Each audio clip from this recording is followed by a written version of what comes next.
and gentlemen, representing the Delhi Heroes, Jason Ramesh Solomon! Alright, we're here with Jason Solomon, captain of Delhi. Jason, we know you as the fighter. Tell us a little bit about Jason, the regular person.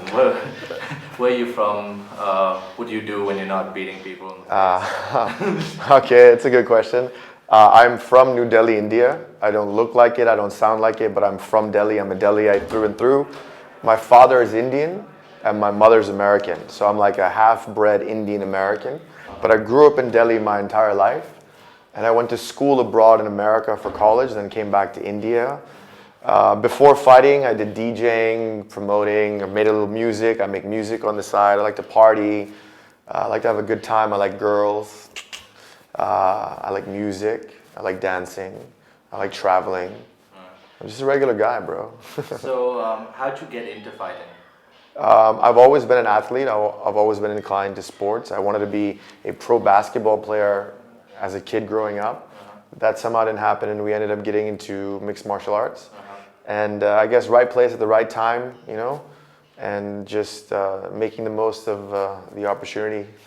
How did your family react to you saying like, all right, I want to get into a cage and fight? So obviously, like, you know, most Indian families or like American families, whatever you say, they're caution to the air of fighting because it's a contact sport. So obviously in the beginning they were sort of like resistant to the idea, but as they saw my success and me progressing and how happy I was, they eventually started to support me, and you know, they come to all my fights now, and you know, so I broke them into it. Initially they were like completely against it. They were like, yo, you're an educated guy, you got a bachelor's degree, blah blah blah blah. You could do something in business, but I was like, no, I like this. This is what I want to do. So what did you study in college? So I'm a bachelor's in business management and international marketing. Okay. It's a 4-year college in a private school in America, in a university. But I mean, I used to be a banker. I used to sell advertising. Used to be a sales guy. Used to be a manager. Done all kinds of different jobs, but this is what I really enjoy doing. All right. So how long have you been fighting? I've been fighting with the SFL pretty much since the beginning. I was in the first 10 SFL. I think my first fight was SFL 10. And I've been with the company now like 4 years. SFL's been around 4 or 5 years. I've been with them since the beginning. All right. So now that you see SFL growing, it's way larger than I should actually say Super Fight League because we've rebranded. We're no longer SFL. We're the Super Fight League. Okay. So that's how we should address the company, the Super Fight League. All right. Yeah. So now that you've seen the Super Fight League grow as large as it has, are you hoping to make this your full time? Let's see how well the next season goes. You know, this season's been really, really good. The pay has increased, the sponsorships have increased, the platform has increased. You know, obviously, as long as we get good corporate backing and good people investing in the sport, I'll definitely stick around. Okay. Yeah. And how did you start off with the Super Fight League? How did that come about? When I first moved back from the States, I realized there was no MMA in India. And I was like, whoa, what's going on? Why is there no MMA in India? So I started Googling and doing some research, and I actually proposed a couple people to start a league. And while this discussion was going on, I actually bumped into Alan Fernandez and Daniel Isaac, the founders of IMA, the All India Mixed Martial Arts Association. So we met back in the day before the SFL was conceptualized, or the Super Fight League was conceptualized. And you know, they told me they're looking for fighters. They have a league coming. So I was like, you know what? Instead of me trying to create my own league, why don't I just piggyback off these guys and work with them?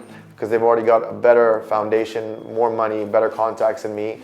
Me just coming back, I said, you know what? Well, I like fighting, so I think maybe I can start off as a fighter. And what has it been like to train and fight with the foreign fighters? Because they come with a lot more experience, a lot more exposure. What has that been like? So, training abroad is amazing. The biggest problem or biggest challenge that we face in India currently is the coaching. We need better coaches for mixed martial arts. We got great boxing coaches, great wrestling coaches, great kickboxing, great wushu, but not MMA as such. And MMA is a completely new sport.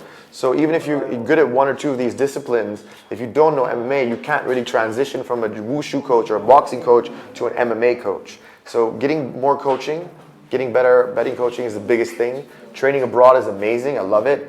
Foreign fighters, all of them that come here, they're all very positive. They all want to share. So they don't come here and hide their tricks. They come here, they're sharing the techniques with their teammates, trying to make their team better. So I think it's a great way to like share ideas and share information and techniques and improve, improve as a mixed martial artist.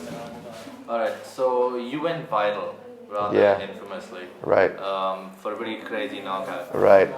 But since then, you've been sort of the comeback king. Yeah. Like literally every introduction I've heard to Super Fight League has been Jason Solomon knocked down 5 times, comes Right. back, triangle choke, finishes it. Right. The last fight as well. Right. It was going the other way and then you pulled it back, took it. Do you think that you're finally going to sort of banish that virality now? I think that I'm becoming more comfortable now in the cage. I'm getting my composure back. This fight, I hope I can keep it going my way the entire time. But I don't know, something about, unless I'm put in a dangerous situation, I can't really unleash the killer within. I'm more of like a chilled out dude. But when I feel like, oh my God, it's time to now switch the flip and become like dangerous, I think you need to get hit a few times or like taken down or put in a dangerous situation before you realize, hey, I'm in a freaking fight. And what about, who's your favorite fighter outside of yourself, obviously? I mean, Conor McGregor is an entertaining fighter. I love what he does. He's an amazing guy. He's funny as hell. John Jones is also a great fighter. Anderson Silva, George St. Pierre, BJ Penn, go back into the day. Dennis Hallman's also a great fighter. He's one of the coaches that came down here. I've got to give respect to him. Alan Fernandez, another great Indian MMA guy, started. So these are the few people that I kind of look up to as MMA artists and MMA fighters. Any advice to people who want to get into MMA? Yeah, just you got to follow your dreams. If you want to do it, bro. There's no other way around it. Either you're doing it or you're not doing it. And don't give up. No matter what happens in life, you have to continue pursuing your goal. Eventually you'll reach it. It'll take you time. That time, that persistence, that hurting phase, that struggle phase is what's building you and getting you ready to be the pro fighter or the pro cricketer or like, the movie star or like the singer or like whatever it is you dream to be. Just don't stop believing in yourself. What do you think about the Bollywood involvement with Super Fight? It's amazing. We love it. We need it. Of course, anything Bollywood in India sells. At the end of the day, it's a sports business, right? We're marketing ourselves. We understand that to bring a new product or new sport into the country, what's the biggest way to do that? Obviously, Bollywood. Everyone watches Bollywood. Now, Bollywood's got fight scenes in it. There's drama, action, fighting in Bollywood, so it links perfectly. I mean, we would even like hope to see in the future like better Bollywood, stunt scenes or fight scenes using, the SFL or Super Fight League fighters or like getting better instructors in and like making the fight scenes more realistic instead of bishung, bishung, tai, tai. Do you know what I mean? Yeah. But do you think that, for example, the sort of promotion that happens within every event, do you think that needs to be toned down, or do you think that will automatically be toned down as this becomes more popular on its own? I mean, it's a show at the end of the day, so whatever sells. Whatever people like to see, they're going to show them. I mean, these people are very smart people. They're not stupid. They look at these stats and statistics. If they think they need to cut down the shosha Bollywood action and keep it more pro MMA, they'll do that. But if you look at the UFC, that's exactly what they're doing now. The UFC has been bought over by a new brand, a new company, and they're cutting out some really core people and rebranding and giving it a facelift to make it more mainstream. So with any sport, whether you attach money to it, you have to go where the money goes, right? So if people are investing and they want more shosha, they're going to get more shosha. If people are investing and they want more fight, they're going to get more fight. It all depends on who's pumping the money in and who's watching us. You know what I mean? It's supply and demand. We got to give them what they want. So this is Jason, the marketing grad, talking. Yeah, this is the businessman. So see, this is the very important thing, right? To be anything in life, you have to understand business, right? At the end of the day, like I'm a brand. Jason, Ramesh Solomon, JRS, the Delhi Dawn is slowly becoming a brand. I've understood that, and I bring that business sense to my sport, which makes me a more successful sports person because I get more opportunities, I get more investors, I get better training. So being able to better yourself, not just as a fighter, but as a businessman is crucial to anybody wanting to be an athlete. Understanding the business aspect of sporting and putting the two together. That's Sort of very like what important. McGregor does. Yeah, exactly. What McGregor does. He's a marketing genius in a way, you know?